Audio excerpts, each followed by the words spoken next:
Duhet del prej vullnetit politik të delegatëve dhe të antarësisë. Dhe jo vetëm të delegatëve, po të antarësisë. Ne jemi politikanë që shkojmë çdo ditë në teren. Dhe lypim vota për zgjedhjet nacionale, se si ta bëjmë qeverinë qendrore, institucionet qendrore. Pse mos kërkojmë votë nga elektorati jonë, të kemë ballafaqim politik për zgjedhjet e mbrëmshme në parti. Prandaj, unë kam kërku garë me kushtet dhe me standardet e mia.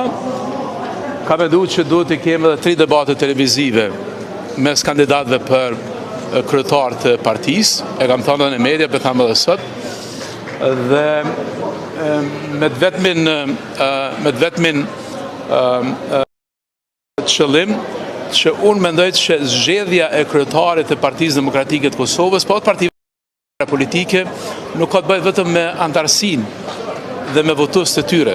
Ka të bëjë me çdo qytetar të Kosovës, dhe kush zgjidhet në udhëheqjet e Partisë Demokratike të Kosovës, duhet të ballafaqohet edhe me mendimin e çdo qytetari, të atyre që votojnë, po të atyre që nuk votojnë. PDK-ja ka nevojë që të rritet, ka nevojë që të zgjerohet, ka nevojë që të hapet, që të përfshijë shtresat e tjera të shoqërisë. Dhe një hapje mund të ndodhë nëse dhe gara është të hapur, nëse dhe gara është të barabartë, nëse kushtet janë të barabarta, kanë vendosur ta kenë këtë konvent për 5 vjet. Planet të juja, çka, a do të vazhdoni me qëndru PDK, keni plane? Po natyrisht, çka po pret me. Natyrisht. Me çdo kritika mendova se kemi ndoshta më largu, po supozoj.